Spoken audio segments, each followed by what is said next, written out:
This is day 5. That's the 5th day. Yeah, brooder yaffe. And all the chicks are lively. Bonna bulungi nnyo butambula bulungi nnyo.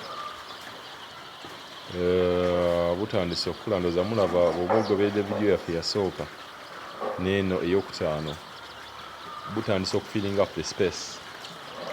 So nga bwe nabagamba nti mu wiiki ntono nnyo tugenda kubeera nga ate tukola ki tubushifutinga. Olina obbukangamu kati ngenda kukoona wano.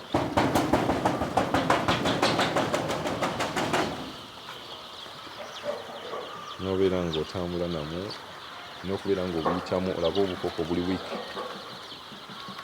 Temperature yaffe leero nga nagamba brood erina okubeera mu thermometer olina okubeera ng'okozesa okumeasuringa temperature.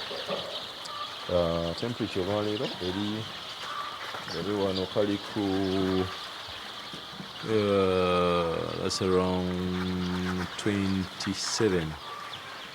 Kali ku 27 akamyufu awo kali ku 27. Simanyi oba musobola okukalaba awo naye ng'olina okumeasuringa n'omanya temperature gy'olina mu brooder. Obukoko obubadde butambudde bulungi nga buli bulungi ku lunaku lwaffe olwokutaano nobuyitamu wano bukangakangamu.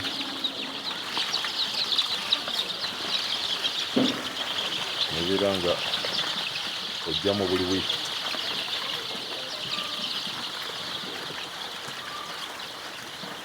Baba bungi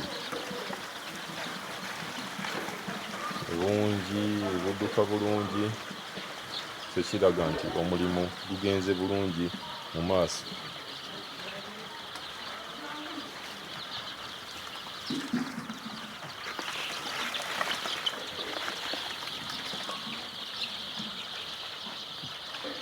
Ekyobukangamu kibeera kirungi oba okubeera okulaba bubeera budduka.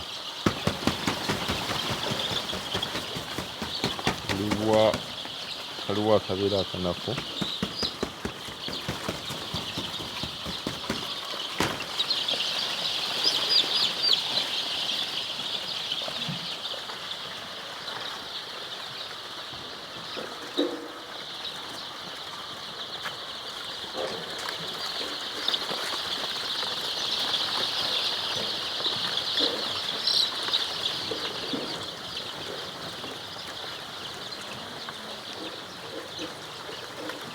chicks bulungi nnyo. Nga bwe nabagambye eky'omulunzi buli bw'obeera ng'olunda olina kukyaloosi. Olina okumanya nti enkoko z'olunda mulina okubeera nga mulimu enkoko ezifa. Ate bwe zifa togwamu maanyi, genda mu maaso. Kati ngenda balagako olwaleero example ya sick bay yaffe. Mujjukira sick bay yaffe ebadde ng'ejjudde, so tugenda tuggyamu obukoko bumu. Obukoko buno bwonna bwe mulabamu eno sick bay bwali bunafu. Ne tubeera nga tubuggyeemu ne tubwawula. Naye bw'olaba akakoko nga kali kaakaawo kaafudde, nakali akali wali mu nsonda naako nawo kaakoze eki kaafudde, tugenda kubuggyamu, wabula ate tubeera tulina okubuwandiika. Tumanyi obukoko bumeka bwe tufiiriddwa, so far twakafiirwa obukoko ako kamu kaafudde, nili na wano bubiri mu nsonda eyo. Olwa kali awo n'akakwa wansi awo kaakaawo nako kaafudde. So oba olunda manya nti enkoko zino zirina okufaamu. Tosobola kuleeta nti nkoko 100 era n'okuza enkoko 100 oli aba akulimba. Obola nabagamba oba oleeta enkoko nga 100, leeta enkoko nga 200, omanye 2 bino byonna baakufa.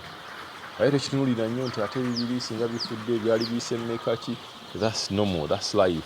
Nga bw'onolaba nti abantu weetuli ogenda mu ddwaliro ne bakujjanjaba ne bakola buli kintu kyonna era ne bigaana olumala n'ofa. So n'enkoko okola buli kimu ekyetaagisa.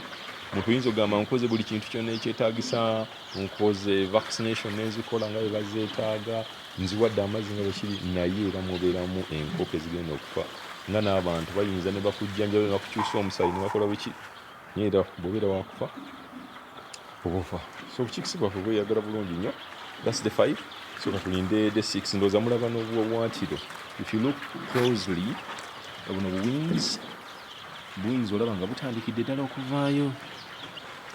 wateeka akakoko wala kamu olaba wings zaako olaba kali so kali full of life olaba obwawaatiro buubwo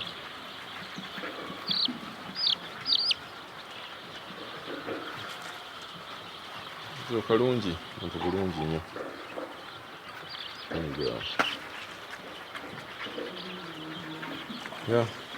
so day 5 yaffe bwete bwegenze tufunire day 6 bwakyo bitandisa okuvaayo bufudde mbubalaze temutyanga obeera ne faamu nti nooba obukoko bufudde noobasinomo obukangangamu tokabukangani wabula bulaba ntambula katatambula bulungi kagyemu kateeke mu sitde thermometer yaffe nga bwenjibalaze beera ne thermometer omejalinga temperature gyoyinamu terina kubeera so high terina kubeera so low.